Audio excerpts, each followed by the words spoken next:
नमस्कार। मैं कुलजीत सिंह भदौरिया। आप सुन रहे हैं बटेरा की बातें। तो आज हम बात करेंगे वे कौन से 5 महायज्ञ हैं जो हमें रोज करने चाहिए।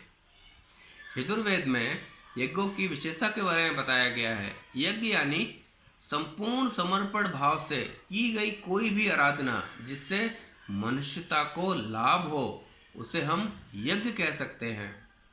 वेदों में यज्ञ के बारे में बार बार आता है। वैदिक परंपरा या यज्ञ परंपरा लगभग 4000 साल पुरानी है और 2500 साल पुरानी है पूजा परंपरा।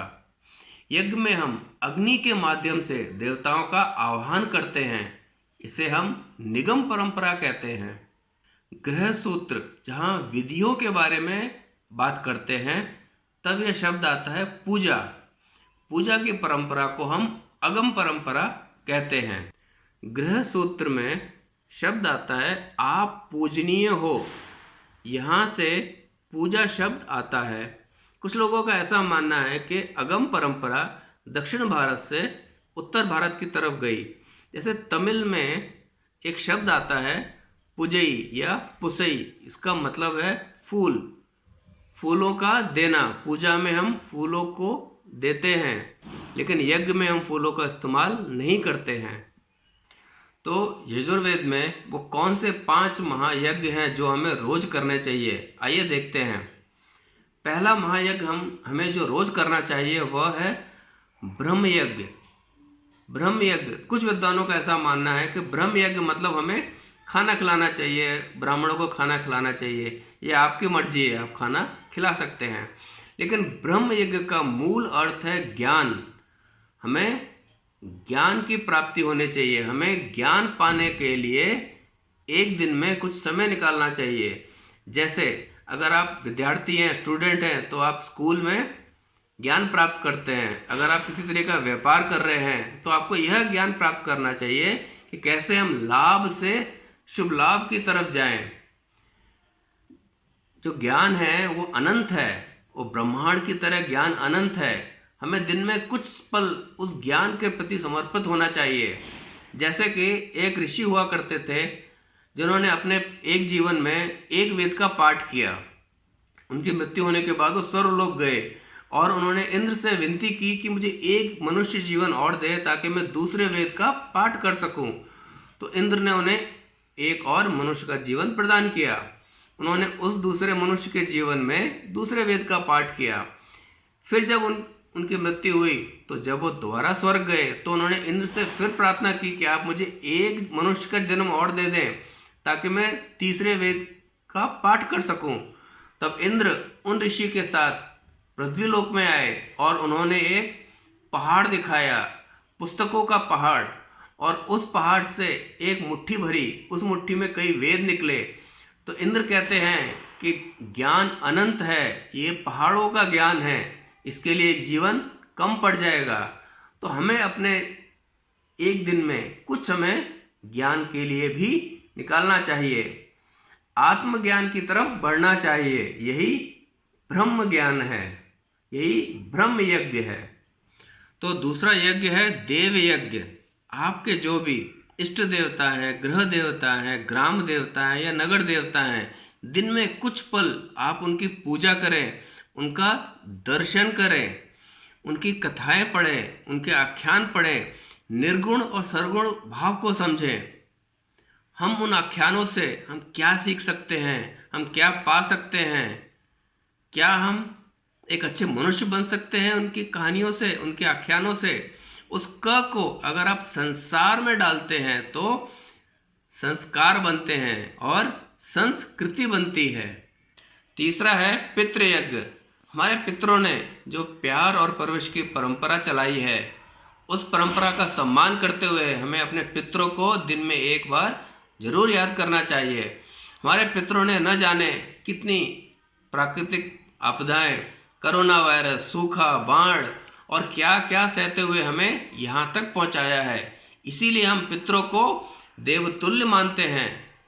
वो पितृ, उनकी वजह से आज हम यहाँ पर हैं। इसी को हम पितृयज्ञ कहते हैं। चौथा है भूत यज्ञ। जो इस भवसागर में उपस्थित है वह है भूत।